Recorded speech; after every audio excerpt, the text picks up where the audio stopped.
지금 미국에서 난리가 났습니다. 워싱턴 DC의 국립박물관에서 단 하나의 유물만 전시하는 특별전이 개막을 앞두고 있다는 소식입니다.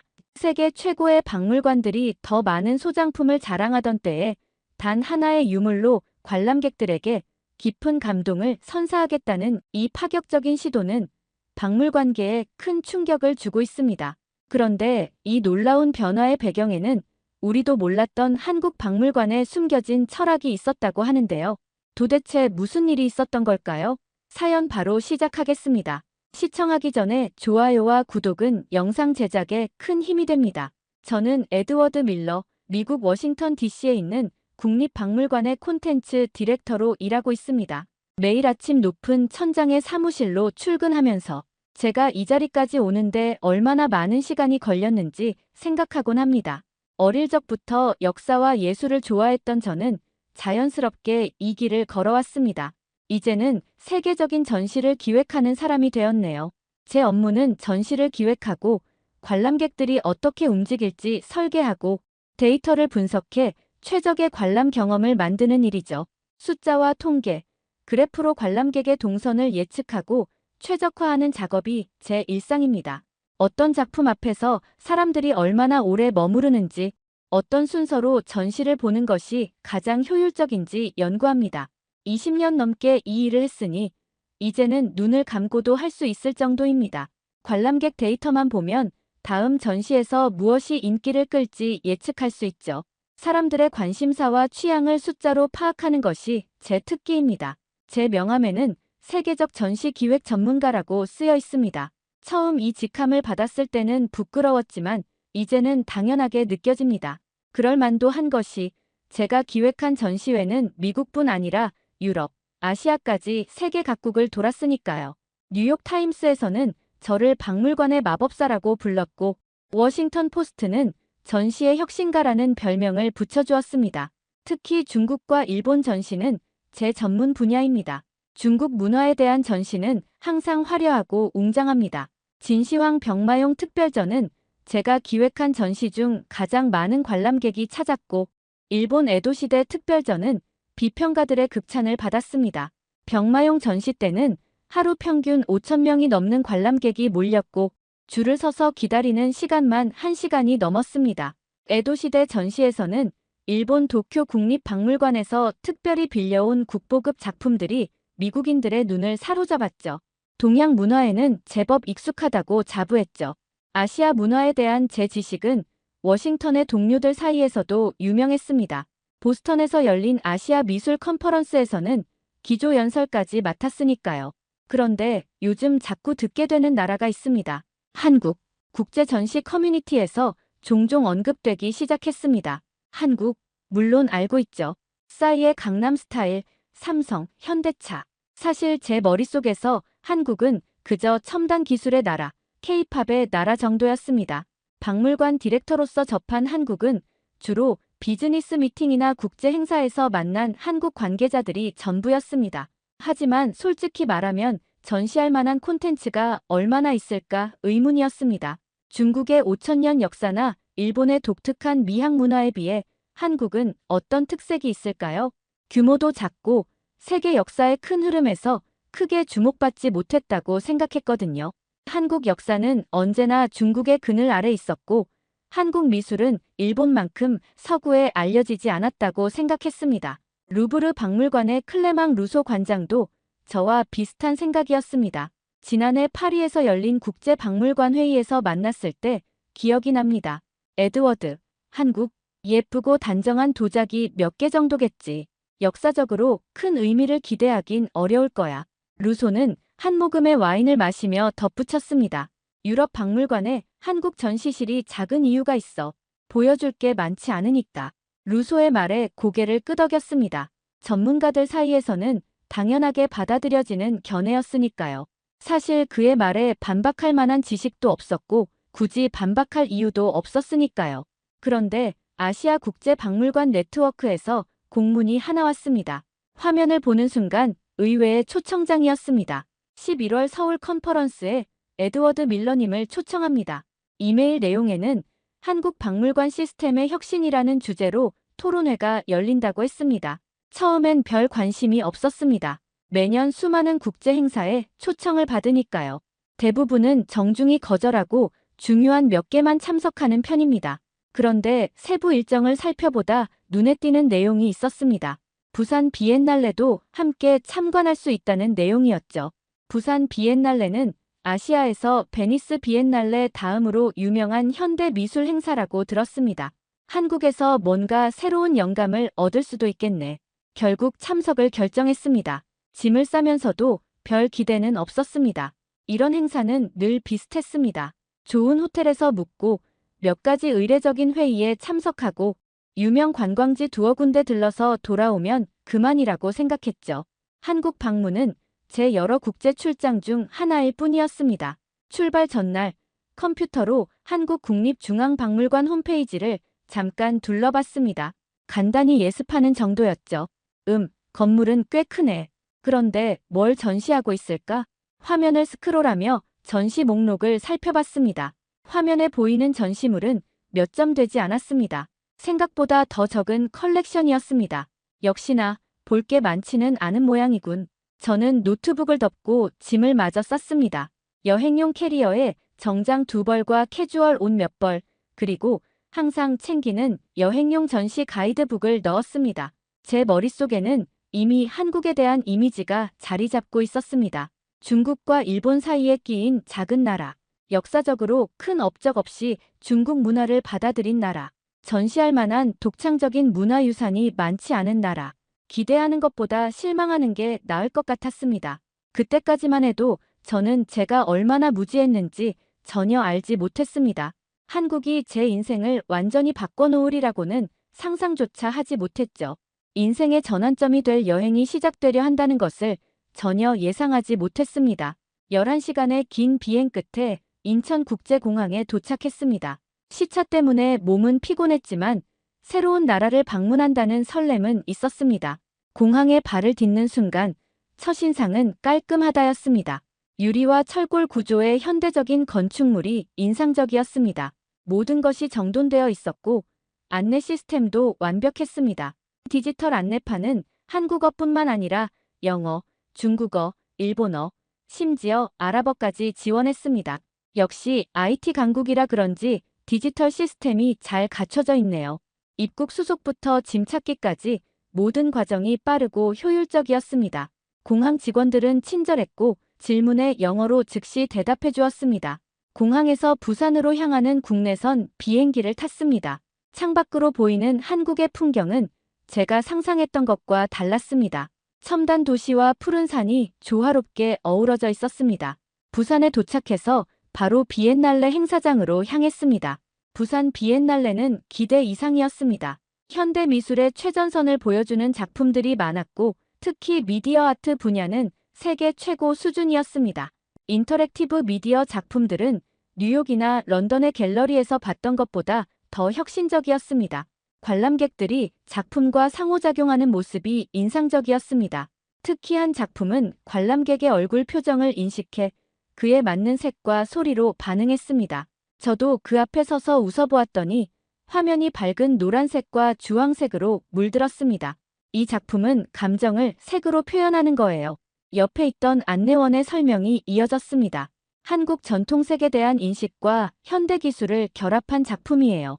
하지만 제 마음속에는 여전히 이건 현대 미술이니까 라는 생각이 있었습니다. 현대 미술은 어느 나라든 비슷한 트렌드를 따르니까요. 전통 문화유산에 대해서는 여전히 의문이 남아있었죠. 한국만의 독특한 전통 예술은 어떤 모습일까? 첫날 일정을 마치고 호텔로 돌아와 다음날 일정을 확인했습니다. 부산에서의 행사가 끝나고 서울로 이동하는 KTX 일정이 잡혀 있었습니다. KTX 안에서 오랜 친구 한지민에게 연락했습니다.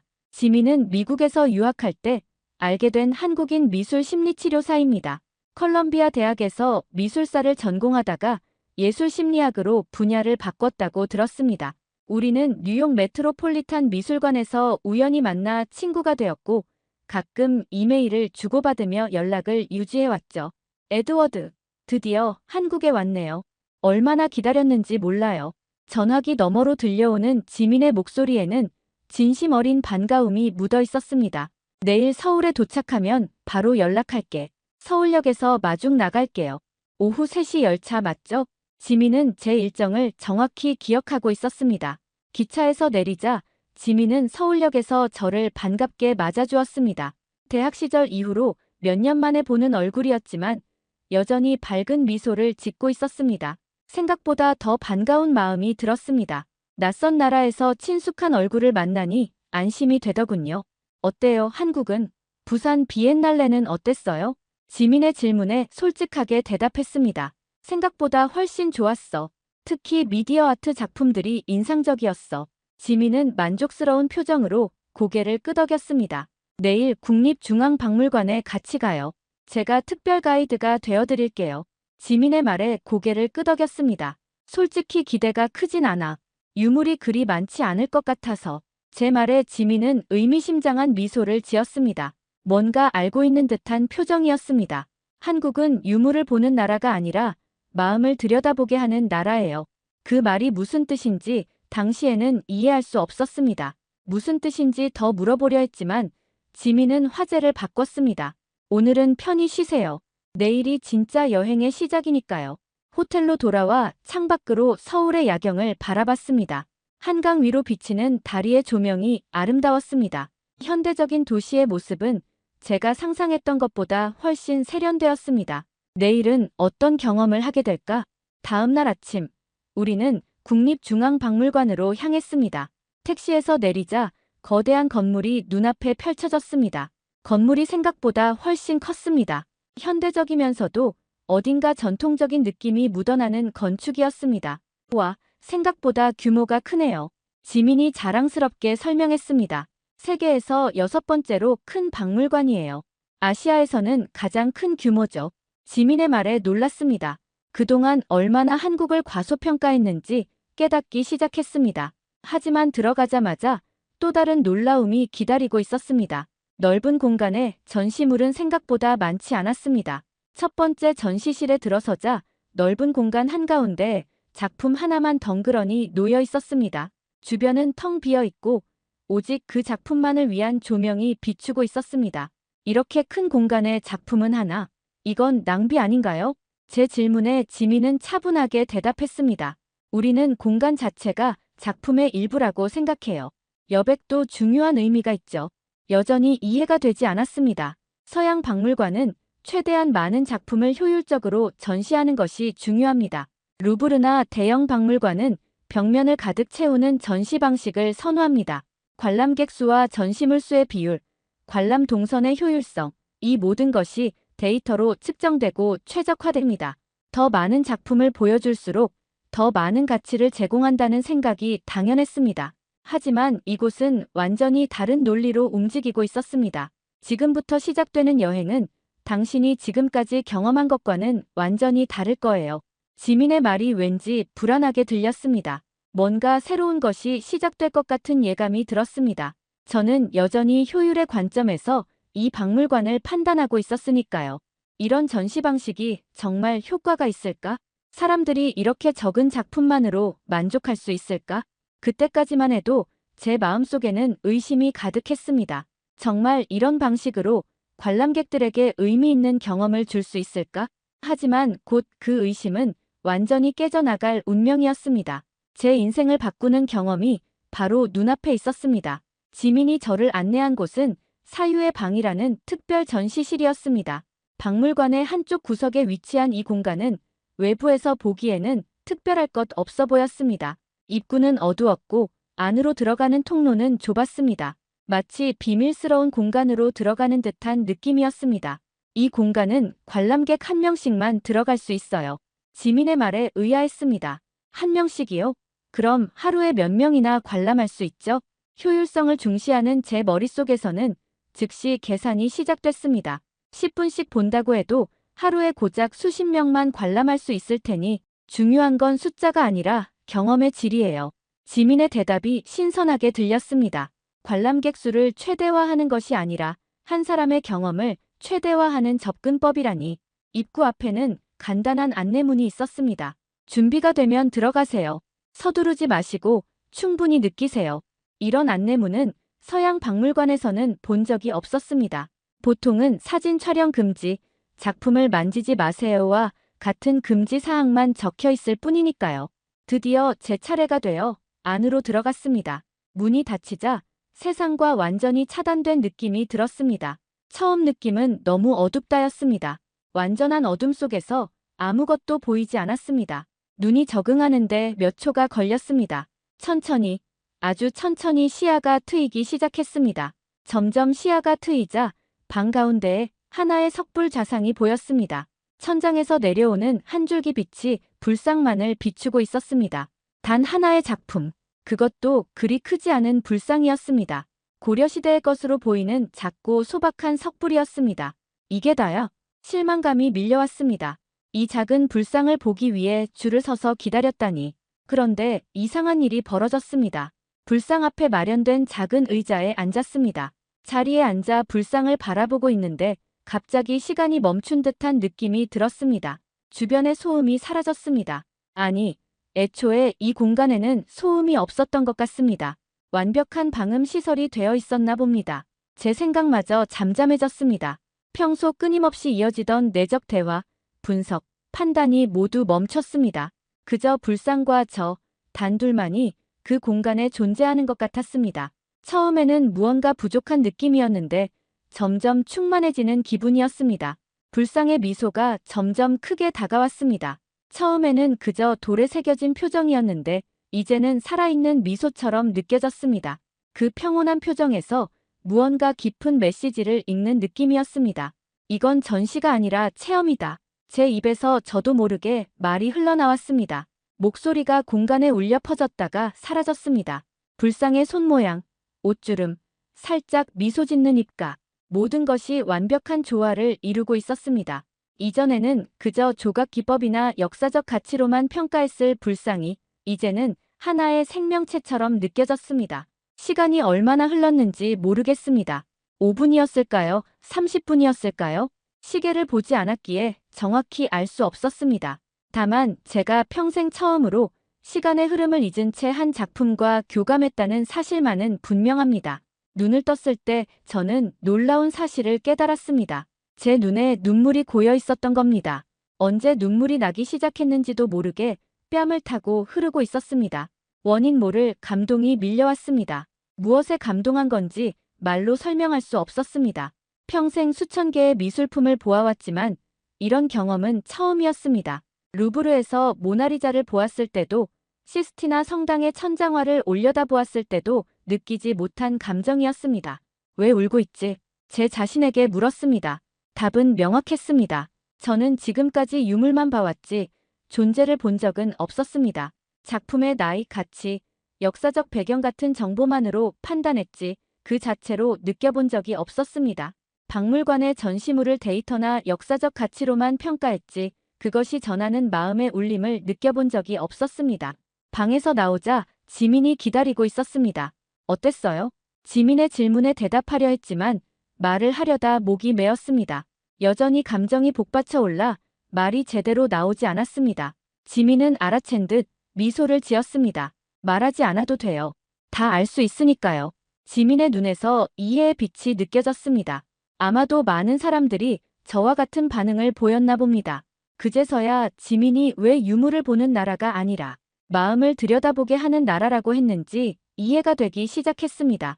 여기서는 작품 수나 크기가 중요한 게 아니었습니다. 하나의 작품이 주는 깊은 감동. 그것이 한국 박물관의 핵심이었습니다. 이 사유의 방은 어떻게 만들어졌나요? 제가 물었습니다. 10년 전에 만들어졌어요. 처음에는 많은 사람들이 반대했대요. 그렇게 큰 공간에 작품 하나만 두는 건 낭비라고요. 지민의 설명이 이어졌습니다. 하지만 국립중앙박물관의 관장님이 고집했어요. 진정한 미술 감상은 작품과의 대화에서 시작된다면서요. 그 결정이 옳았네요. 진심으로 그렇게 생각했습니다. 다음은 어디로 가볼까요? 지민의 물음에 이번엔 진심으로 기대감이 생겼습니다. 이제는 한국 박물관이 어떤 경험을 선사할지 기대되기 시작했습니다. 당신이 안내하는 대로 따라갈게요. 처음으로 전문가라는 자세를 내려놓고 순수한 관람객이 되기로 마음먹었습니다. 이제는 분석하고 평가하는 것이 아니라 느끼고 경험하고 싶었습니다. 지민의 미소가 더 환해졌습니다. 이제야 진짜 박물관 여행이 시작되는 거예요. 다음으로 향한 곳은 청자실이었습니다. 넓은 원형 전시실로 들어서자 부드러운 푸른빛이 공간을 감싸고 있었습니다. 들어서자마자 푸른빛 도자기들이 눈에 들어왔습니다. 고려청자 특유의 비취색이 방 전체를 은은하게 물들이고 있었습니다. 하지만 놀라운 것은 도자기 자체보다 그것을 전시하는 방식이었습니다.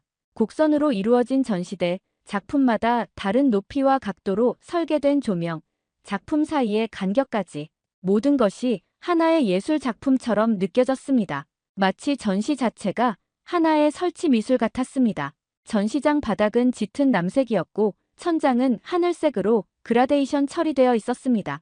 관람객이 공간에 들어서면 마치 바다속이나 하늘에 있는 듯한 느낌을 주었습니다. 이 청자의 푸른색이 어떻게 보이나요? 지민의 질문에 잠시 생각했습니다. 다양한 색채 이론과 미술사적 지식이 머릿속을 스쳐 지나갔지만 그런 전문적인 분석 대신 솔직한 감정을 표현했습니다. 하늘처럼 맑고 바다처럼 깊어요. 제 대답에 지민이 웃었습니다. 바로 그거예요. 우리 조상들은 하늘과 바다의 색을 도자기에 담으려 했어요. 지민이 한 청자 앞으로 저를 안내했습니다.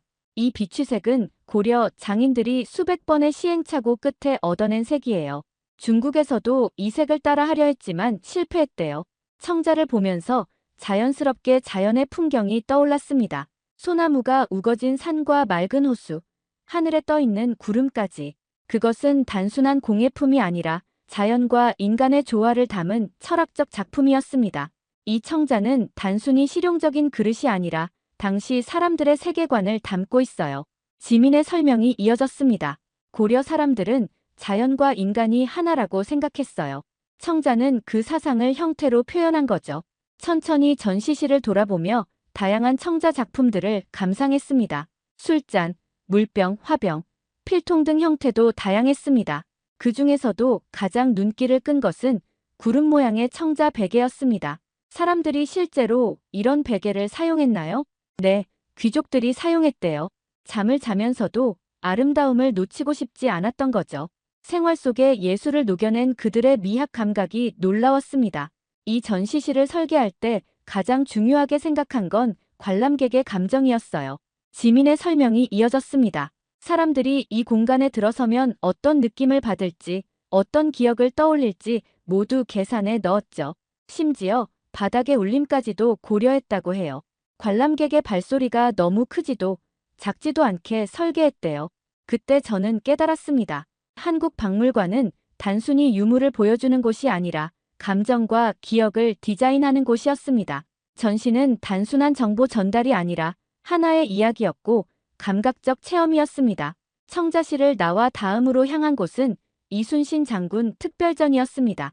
복도를 지나면서 이순신에 대해 간단히 설명을 들었습니다. 16세기 말 일본의 침략으로부터 나라를 지켜낸 위대한 장군이라고 했습니다. 전쟁 영웅에 관한 전시라면 수많은 무기와 갑옷, 전투 장면의 그림들이 빽빽하게 전시되어 있을 거라 예상했습니다. 서양 박물관의 군사 영웅 전시실은 항상 그랬으니까요.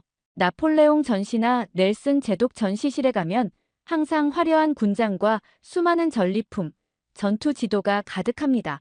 하지만 실제로 본 전시는 완전히 달랐습니다.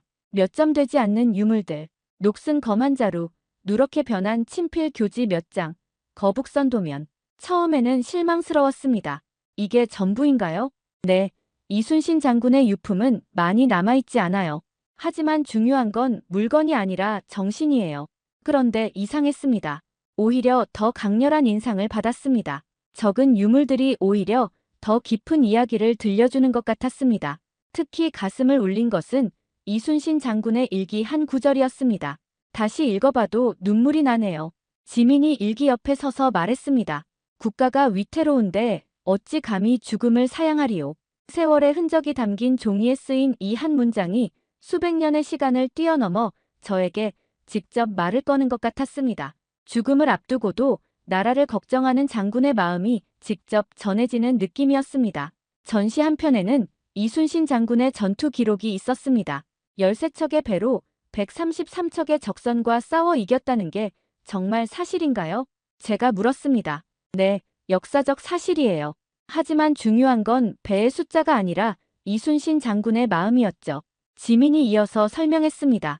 장군은 마지막 전투를 앞두고 죽기를 각오하면 살 것이요, 살고자 하면 죽을 것이다라는 말을 남겼어요. 그때 깨달았습니다. 13척의 배가 아니라 한 사람의 마음이 나라를 지켰구나. 이 작은 전시실은 무기로 채워진 공간이 아니라 한 인간의 정신이 살아 숨쉬는 공간이었습니다. 유물의 수는 적었지만 그 의미는 너무나 컸습니다. 전시실 한쪽에는 영상이 상영되고 있었습니다. 바다 위에 떠있는 배 몇 척과 넓은 하늘만 보이는 단순한 영상이었습니다. 특별한 내레이션이나 화려한 효과는 없었지만 이상하게도 깊은 감동이 느껴졌습니다. 그저 파도 소리와 바람 소리만 들렸습니다. 이 영상은 이순신 장군이 마지막 전투를 치른 노량 해협을 촬영한 거예요. 지민의 설명에 고개를 끄덕였습니다.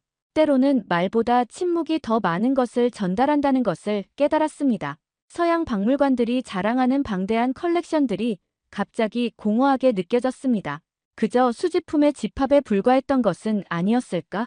우리는 많은 전시품을 가졌다고 자랑하지만 정작 관람객들에게 무엇을 전하고 있을까? 스스로에게 질문했습니다.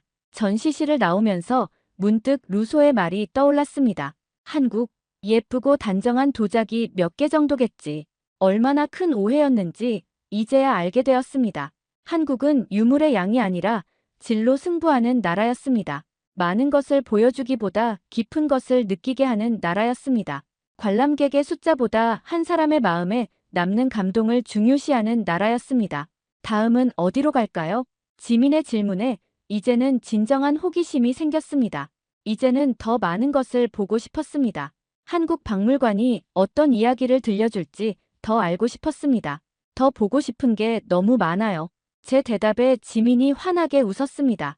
이제 저는 진정한 여행자가 된 것 같았습니다. 오후가 되자 지민이 제안했습니다.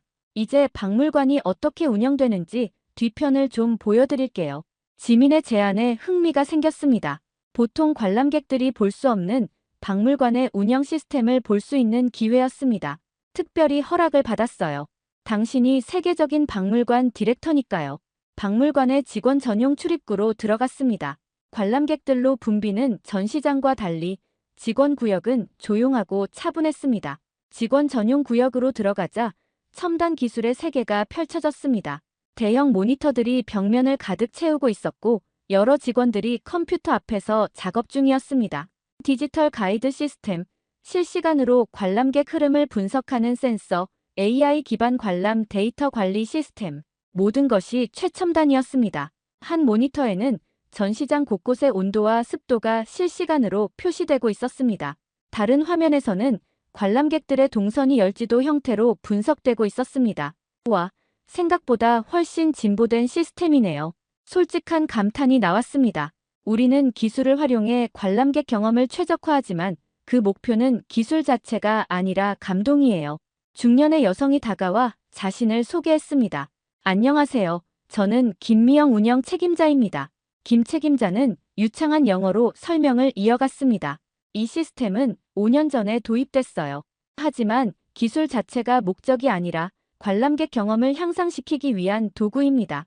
각 전시실의 온도, 습도, 조명 강도까지 모두 작품의 특성과 관람객의 감정을 고려해 설계했습니다. 김 책임자가 한 화면을 가리키며 설명했습니다. 여기 보이는 건 사유의 방해 데이터예요. 관람객이 들어가면 처음 3분간은 심장 박동이 점점 느려져요. 그리고 5분 정도 지나면 다시 조금씩 빨라지죠. 정말 흥미로운데요. 그럼 사람들의 생체 반응까지 측정하는 건가요? 직접적으로 측정하진 않아요.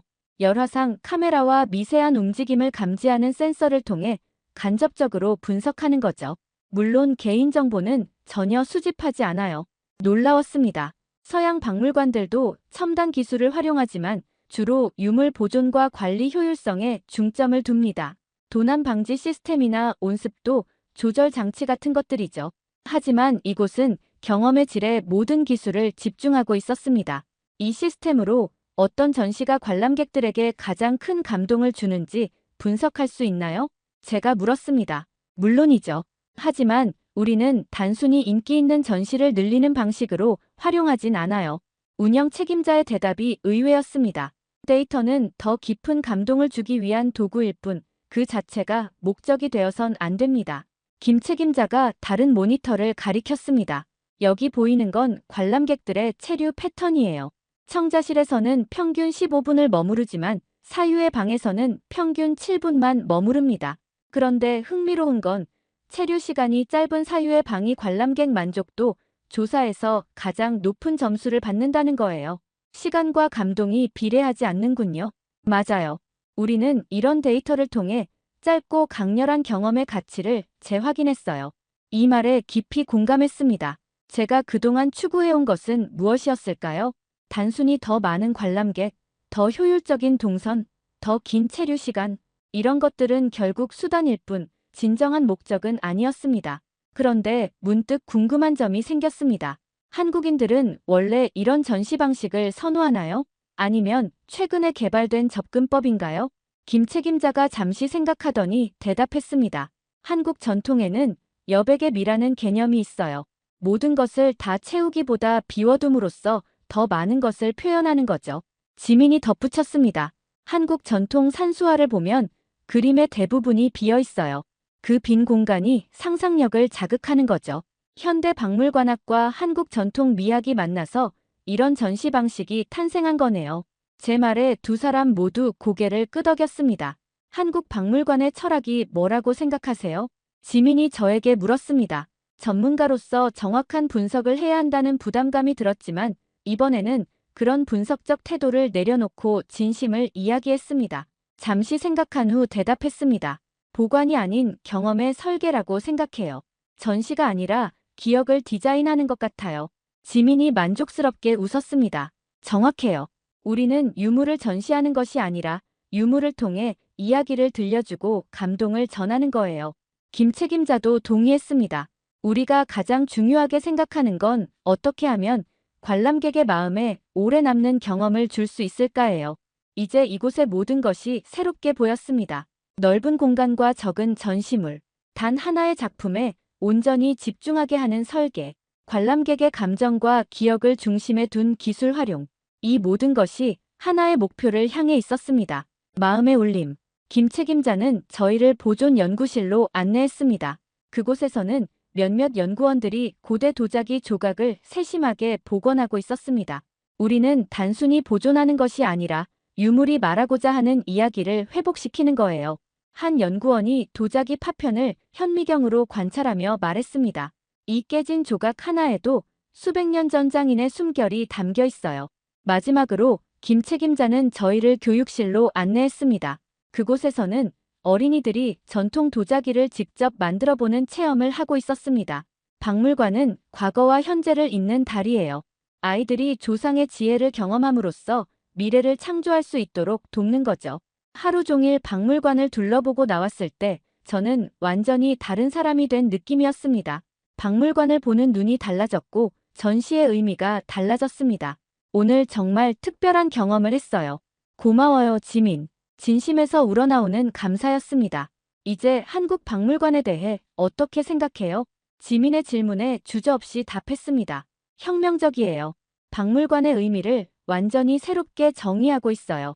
호텔로 돌아오는 길에 머릿속은 온통 새로운 생각들로 가득 찼습니다. 내일 미국으로 돌아가면 무엇을 해야 할지, 어떻게 이 경험을 나의 일에 적용할 수 있을지, 우리 박물관은 어떻게 바뀌어야 할까? 우리가 놓치고 있던 것은 무엇일까? 가슴이 설레기 시작했습니다. 20년간의 박물관 경력 중 가장 흥분되는 순간이었습니다. 변화의 가능성이 제 앞에 활짝 열려 있었습니다. 미국으로 돌아온 후 일상은 겉보기엔 똑같았습니다. 똑같은 사무실, 똑같은 회의, 똑같은 동료들, 아침 9시 정례 회의, 점심시간에 구내식당, 저녁에 업무 보고. 하지만 제 안에서는 모든 것이 달라져 있었습니다. 이전에는 늘 통계와 숫자, 효율성을 생각했지만 이제는 경험의 질에 대해 고민하게 되었습니다. 사무실에 앉아 컴퓨터 화면을 보면서도 머릿속에는 여전히 한국에서의 경험이 생생했습니다. 에드워드, 한국 다녀왔다면서 어땠어? 동료인 제니퍼가 커피 한 잔을 들고 제 사무실에 들렀습니다. 제니퍼는 우리 박물관의 마케팅 책임자로 항상 관람객 수와 티켓 판매량에 관심이 많았습니다. 동료들의 질문에 어떻게 대답해야 할지 망설여졌습니다. 어떻게 제가 경험한 감동을 짧은 대화로 전할 수 있을까요? 한국 박물관에서 느낀 그 깊은 감동과 변화를 어떻게 설명할 수 있을까? 생각보다 훨씬 좋았어. 많은 것을 배웠지. 간단히 대답하고 말았습니다. 하지만 그것만으로는 부족하다는 느낌이 들었습니다. 뭔가 특별한 게 있었어. 우리 박물관에 적용할 만한 아이디어라도. 제니퍼의 질문에 잠시 생각했습니다. 있어. 하지만 그냥 말로 설명하기는 어려울 것 같아. 나중에 제대로 프레젠테이션을 준비할게. 제니퍼는 호기심 어린 표정으로 저를 바라보았지만 더 묻지는 않았습니다. 일주일 동안 저는 한국에서의 경험을 정리하고 우리 박물관에 어떻게 적용할 수 있을지 고민했습니다. 매일 밤 늦게까지 노트북 앞에 앉아 아이디어를 정리했습니다. 사유의 방과 같은 공간을 만들 수 있을까? 관람객 한 명을 위한 전시, 그것이 미국에서도 통할까? 효율성보다 경험의 질을 중시하는 접근법, 이사회에서 승인받을 수 있을까? 한 달 후, 국제박물관 컨퍼런스가 파리에서 열렸습니다. 평소라면 이런 행사에 참석하는 것이 당연했지만 이번에는 특별한 의미가 있었습니다. 그곳에서 루소를 다시 만날 것이기 때문이었습니다. 한국 전에 저와 같은 편견을 가지고 있던 루소에게 제 경험을 나누고 싶었습니다. 파리에 도착한 첫날 밤, 루브르 박물관 옆 레스토랑에서 여러 박물관 관계자들과 만찬이 있었습니다. 그곳에서 루소를 다시 만났습니다. 에드워드, 오랜만이야. 한국은 어땠어? 내 예상대로였나? 루소의 말투에는 여전히 조롱의 기색이 있었습니다. 그는 여전히 제가 한국에서 별다른 인상을 받지 못했을 거라고 생각하는 듯 했습니다. 솔직히 말하면 당신의 예상과는 완전히 달랐어. 제 대답에 루소가 놀란 표정을 지었습니다. 와인 잔을 들던 그의 손이 잠시 멈추었습니다. 그래, 어떤 점이? 루소뿐만 아니라 테이블에 있던 다른 관계자들도 관심을 보였습니다.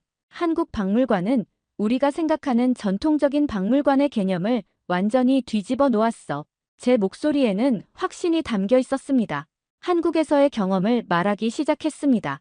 사유의 방에서의 경험, 청자실의 디자인, 이순신 장군 전시의 감동, 모든 것을 자세히 설명했습니다. 루소는 여전히 회의적인 표정이었습니다. 그건 그저 동양적인 정서일 뿐이야. 서양 박물관에는 맞지 않아. 그의 말에 반박했습니다. 아니야. 이건 동서양의 문제가 아니라 박물관의 본질에 관한 거야. 루소가 와인을 한 모금 마시고 말했습니다. 감정 중심의 전시는 위태로워. 수집은 권위이고 우리는 그걸 갖고 있지. 그의 말에 예전 같았으면 동의했을 겁니다. 실제로 서양 박물관의 힘은 방대한 컬렉션에서 나온다고 믿었으니까요. 하지만 이제는 달랐습니다. 루소, 우리는 권위를 전시했지만 한국은 존엄을 전시했어. 주변에 있던 동료들이 우리의 대화에 관심을 보이기 시작했습니다. 다른 테이블에서도 조용히 귀를 기울이는 사람들이 있었습니다. 무슨 말이야? 루소의 목소리에는 당혹감이 묻어났습니다. 우리 박물관들은 얼마나 많은 유물을 가졌는지, 얼마나 오래된 것인지, 얼마나 희귀한지를 자랑하지. 하지만 한국은 그 유물이 담고 있는 인간의 마음, 그 시대 사람들의 감정, 역사의 울림을 전시해. 저는 열정적으로 계속 이야기했습니다. 한국 박물관에서는 하루에 10개의 유물을 보는 것보다 한 개의 유물과 깊이 교감하는 것이 더 중요해. 루소가 비웃듯 말했습니다. 그건 그들이 보여줄 게 많지 않기 때문 아닐까? 예전에 저였다면 그 말에 동의했을 겁니다. 사실 한국에 가기 전에는 저도 그렇게 생각했으니까요. 하지만 이제는 그 말이 얼마나 무지에서 비롯된 것인지 알았습니다. 아니야. 그들은 선택한 거야. 적은 것으로 더 깊은 감동을 주는 방법을 알고 있어. 제 말에 테이블에 있던 영국 빅토리아 앨버트 박물관의 큐레이터가 관심을 보였습니다. 흥미로운데요. 더 자세히 설명해 주시겠어요? 대화가 점점 활발해졌습니다. 루소는 여전히 회의적이었지만 다른 많은 동료들이 한국 박물관의 접근법에 관심을 보였습니다. 대화가 끝난 후 여러 동료들이 한국 박물관에 대해 더 알고 싶어 했습니다. 심지어 몇몇은 다음 휴가 때 한국을 방문해보고 싶다고 말했습니다. 호텔로 돌아가는 길에 문득 아이디어가 떠올랐습니다. 우리도 한국식 전시 철학을 도입한 특별 전시회를 열면 어떨까? 이 아이디어를 메모장에 적어두었습니다. 미국으로 돌아가면 바로 기획안을 작성해야겠다고 마음먹었습니다. 워싱턴으로 돌아온 후 이사회에 특별 전시 기획안을 제출했습니다. 처음에는 반대하는 목소리가 많았습니다. 관람객들이 지루해할 거야. 로버트 이사가 걱정했습니다. 전시품이 너무 적으면 입장료 가치가 없다고 생각할 거야. 마케팅 책임자인 제니퍼도 우려를 표현했습니다. 우리 박물관은 수십만 점의 소장품을 자랑하는 곳인데 단 몇 점만 전시한다고? 말이 안 돼. 하지만 저는 확신이 있었습니다. 사람들은 새로운 경험을 원해. 단 하나의 작품이라도 마음을 움직일 수 있다면 그건 수백 개의 유물보다 가치 있는 거야. 열정적으로 설명했습니다. 우리는 지금까지 보여주는 박물관이었어. 이제는 느끼게 하는 박물관이 될 차례야. 결국 제 제안이 받아들여졌고 새로운 전시를 기획하게 되었습니다. 전시 제목은 사유의 방 이순신 정신전으로 정했습니다. 이순신 장군의 이야기가 미국 관람객들에게도 깊은 감동을 줄 수 있을 거라 확신했습니다. 한국에서 경험한 감동을 미국 관람객들에게도 전하고 싶었습니다. 루소는 여전히 회의적이었지만 이제 그의 시선은 중요하지 않았습니다. 제 안에는 확신이 있었으니까요. 이 전시가 성공하면 박물관의 미래가 바뀔 거야. 저는 이 말을 스스로에게 되뇌었습니다. 그리고 그렇게 하기 위해 모든 열정을 쏟아붓기로 결심했습니다. 사유의 방 이순신 정신전 기획은 생각보다 훨씬 어려웠습니다. 미국 박물관의 기존 시스템에 한국식 전시 철학을 도입하는 일은 쉽지 않았습니다. 전시 공간부터 문제였습니다. 우리 박물관은 관람객들이 빠르게 지나가며 많은 작품을 볼 수 있도록 설계되어 있었습니다. 한 관람객이 오래 머물 수 있는 독립된 공간을 만드는 것은 건축적으로도 도전이었습니다. 에드워드, 이 공간에는 최소 10개의 전시품이 들어가야 해. 그게 우리 박물관의 기준이야. 전시 팀장인 마이클이 도면을 보며 말했습니다.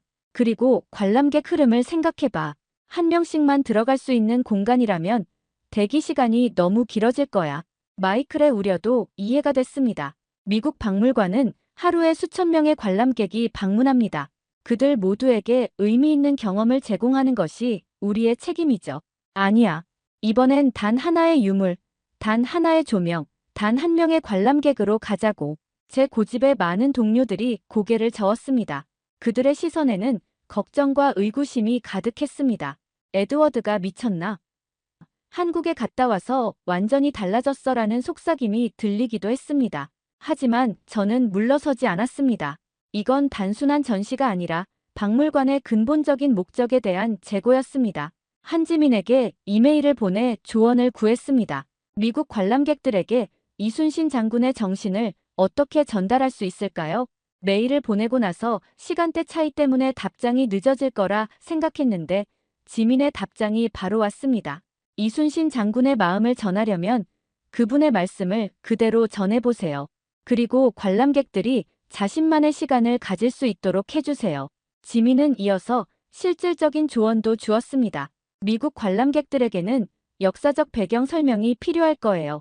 하지만 너무 많은 정보는 오히려 감동을 방해할 수 있어요. 핵심만 간결하게 전달하세요. 지민의 조언을 따라 전시를 설계했습니다.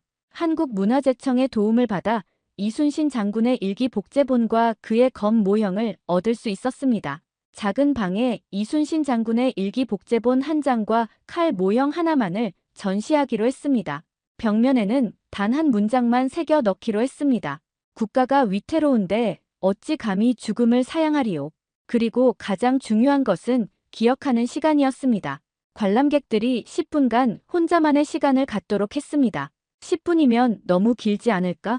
마케팅팀에서 걱정했습니다. 요즘 사람들의 주의 집중 시간은 몇 초에 불과해. 10분 동안 아무것도 하지 않고 앉아있는 건 고문이 될 수도 있어. 사람들이 참을성 있게 기다릴까요? 직원들의 우려에 저는 확신했습니다. 제대로 된 경험이라면 사람들은 기다릴 가치가 있다고 생각할 거예요. 전시 준비는 생각보다 복잡했습니다. 완벽한 조명을 위해 특수 조명 전문가를 고용했고 방음 시설을 위해 음향 엔지니어와 상담했습니다.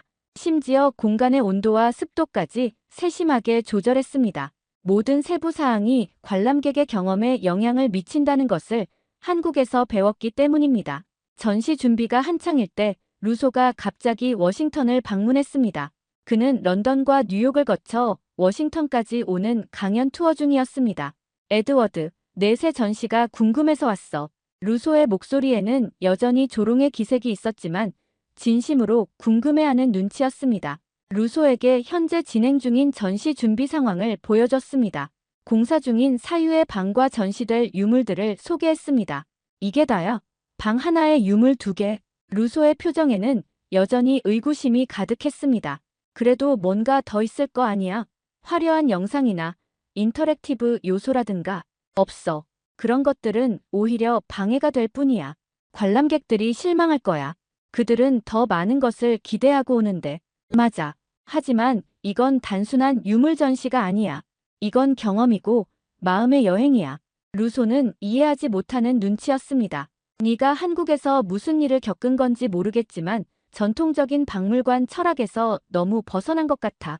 제 대답은 간단했습니다. 때로는 전통에서 벗어나야 혁신이 일어나는 거야.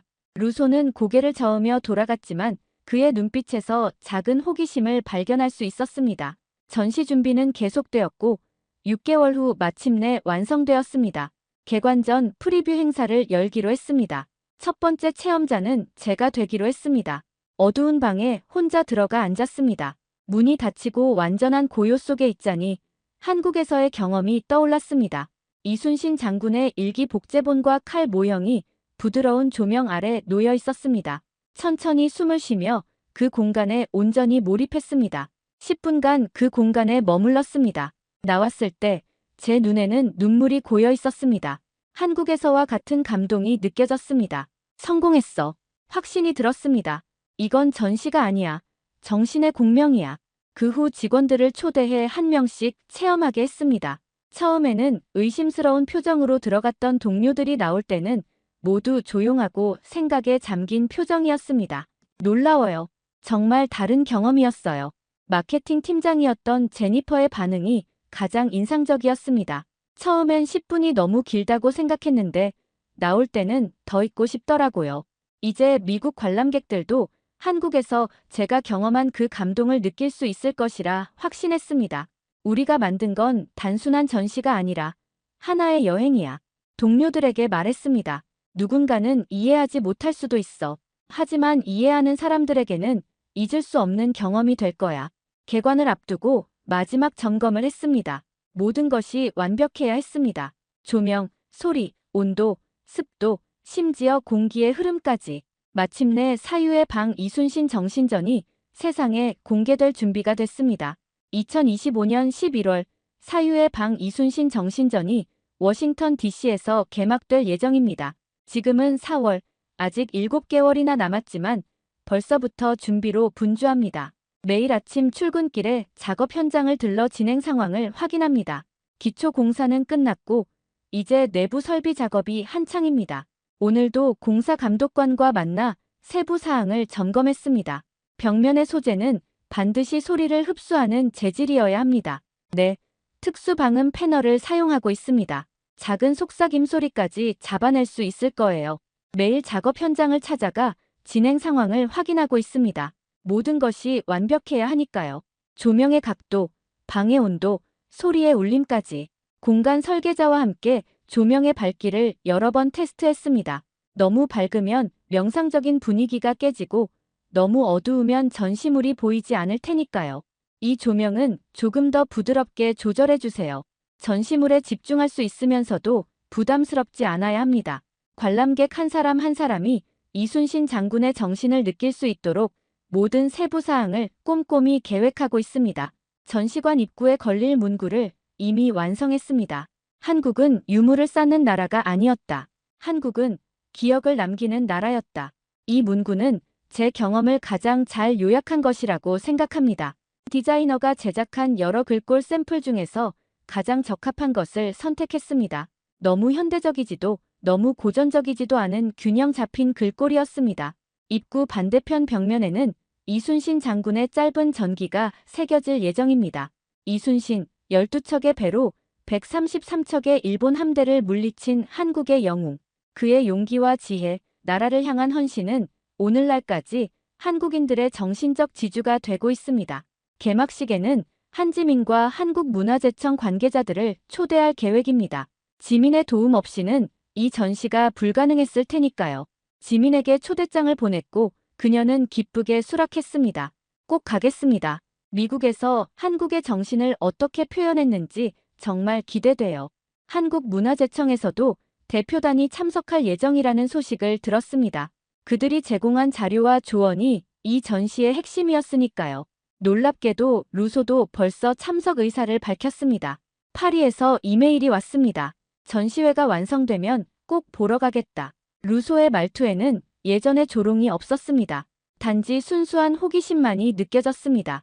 그의 이메일 끝에는 짧은 문장이 덧붙여져 있었습니다. 우리도 뭔가 배울 게 있을지도 모르겠다. 이것은 루소에게서 기대할 수 있는 가장 큰 양보였습니다. 전시장은 아직 공사 가림막이 쳐져 있습니다. 기초 공사만 끝난 상태라 외부에서 보면 아무것도 없는 빈 공간처럼 보입니다. 하지만 설계도면 위에서는 이미 완벽한 모습을 갖추고 있습니다. 건축가와 디자이너들이 매일 회의를 하며 디테일을 조정하고 있습니다. 입구부터 전시실까지의 통로는 점진적으로 어두워져야 합니다. 관람객들이 서서히 외부 세계와 단절되는 느낌을 받을 수 있도록요. 바닥 재질도 중요합니다. 걸을 때 소리가 나지 않아야 하고 부드러운 감촉이어야 해요. 어제는 혼자 공사 현장을 찾았습니다. 아직 텅 빈 공간이지만 머릿속으로는 완성된 모습이 그려졌습니다. 이곳에 이순신 장군의 유품이 놓일 것이고 저곳에는 특별한 조명이 설치될 것입니다. 벽면은 짙은 파란색으로 칠해질 예정입니다. 한국의 바다를 상징하는 색이죠.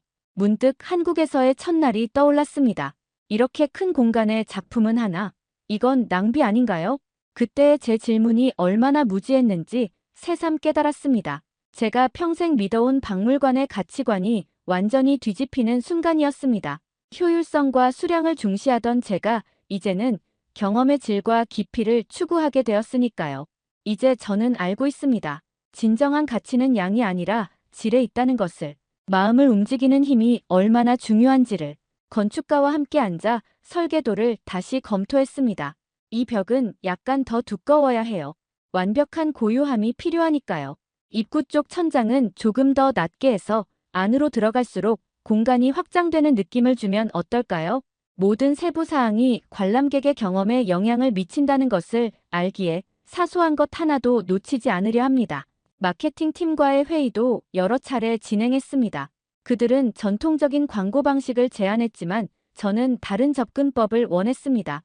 이번 전시는 소셜미디어나 화려한 광고로 홍보하지 않았으면 해요. 입소문을 통해 천천히 알려지길 바랍니다. 경험한 사람들의 진솔한 이야기가 전해지는 방식으로요. 마케팅팀은 처음에는 반대했지만 결국 제 의견을 존중해주기로 했습니다.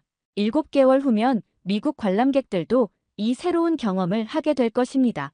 아마 처음에는 의아해할 테고 어쩌면 실망할지도 모릅니다. 이게 다야? 라고 생각하는 사람들도 있을 것입니다. 하지만 조금만 마음을 열고 경험한다면 반드시 그들도 느낄 것입니다. 단 한 점의 유물이 주는 깊은 울림을, 한 사람의 정신이 전하는 위대한 메시지를. 공사팀 책임자가 다가와 물었습니다. 이 전시는 어떤 의미가 있는 건가요? 제가 지금까지 참여한 프로젝트와는 완전히 다른 것 같아서요. 잠시 생각한 후 대답했습니다. 이 전시는 우리가 박물관을 어떻게 경험하는지에 대한 근본적인 질문을 던지는 거예요. 우리는 너무 많은 것을 너무 빨리 보면서 정작 깊이 느끼지 못하고 있어요. 이 공간은 사람들에게 멈춰서서 진정으로 보고 깊이 생각할 기회를 주는 거죠. 공사팀 책임자의 눈빛이 달라졌습니다. 그렇군요. 그럼 저희도 그런 마음으로 공간을 만들어야겠네요. 예상치 못한 반응이었지만 기분 좋은 변화였습니다. 설계도를 마지막으로 확인하며 곧 벽면에 걸릴 글귀를 다시 읽었습니다. 한국은 유물을 쌓는 나라가 아니었다. 한국은 기억을 남기는 나라였다. 이제 이 메시지는 저만의 것이 아니라 7개월 후 수많은 사람들과 나누게 될 것입니다. 홍보 브로슈어 디자인도 거의 완성 단계입니다. 일반적인 화려한 이미지 대신 단순하고 여백이 많은 디자인을 선택했습니다. 한국의 여백의 미를 반영하는 디자인이죠. 브로슈어에는 이순신 장군의 간략한 소개와 함께 사유의 방에 대한 설명이 있습니다. 이 전시는 보는 것이 아니라 경험하는 것입니다. 각자의 마음속에 남는 기억이 바로 전시의 일부가 됩니다. 지민에게 이메일을 보내 진행 상황을 공유했습니다. 전시 준비가 순조롭게 진행되고 있어요. 당신의 조언 덕분이에요. 지민의 답장이 바로 왔습니다. 너무 기대돼요. 한국의 정신을 미국에서 만날 수 있다니 감동적이에요. 그날 또 하나의 사유가 시작된다. 이 문구를 마지막 브로슈어에 넣기로 결정했습니다. 입가에 미소가 번졌습니다. 저는 제 인생에서 가장 의미 있는 전시를 준비하고 있었습니다. 단순한 전시가 아니라 한국과 미국을 잇는 문화의 다리를 놓는 작업이었습니다. 동서양의 경계를 넘어 인간의 보편적인 감성을 일깨우는 프로젝트였습니다. 동료들에게 제 비전을 설명하는 것이 때로는 힘들었지만 이제는 많은 사람들이 동참하고 있습니다. 심지어 처음에 가장 반대했던 마이클 팀장도 이제는 열성적인 지지자가 되었습니다. 우리 박물관이 새로운 길을 개척하는 거야. 에드워드, 내 용기에 감사해. 마이클의 말에 감동했습니다. 변화는 언제나 어렵지만 그만큼 가치 있는 일입니다. 7개월 후 새로운 여정이 시작됩니다. 단 한 점의 울림이 세계로 퍼져나가는 여정. 한국이 바꾼 박물관의 정의가 세계로 전해지는 여정. 저는 그 여정의 작은 매개체가 된 것이 자랑스럽습니다. 앞으로 이 전시가 어떤 반응을 일으킬지, 어떤 변화를 가져올지 기대됩니다. 아마도 많은 사람들이 처음에는 이해하지 못할 수도 있습니다. 그러나 한 사람, 한 사람씩 마음이 열리고 변화가 시작될 것입니다. 그리고 언젠가는 이것이 하나의 작은 혁명이 되어 박물관의 미래를 바꿀지도 모릅니다. 오늘도 제 책상 위에는 한국에서 가져온 작은 청자 복제품이 놓여 있습니다. 그것을 바라보며 매일 아침 다짐합니다. 오늘도 마음을 움직이는 경험을 만들자. 인생은 때로 예상치 못한 방향으로 흐르기 마련입니다. 한국 방문이 저의 인생과 직업적 신념을 완전히 바꿔놓을 줄 누가 알았을까요? 하지만 그것이 바로 인생의 아름다움이 아닐까요? 새로운 경험에 마음을 열 때 우리는 진정으로 성장합니다. 이제 저는 그 경험을 다른 사람들과 나눌 준비가 되었습니다.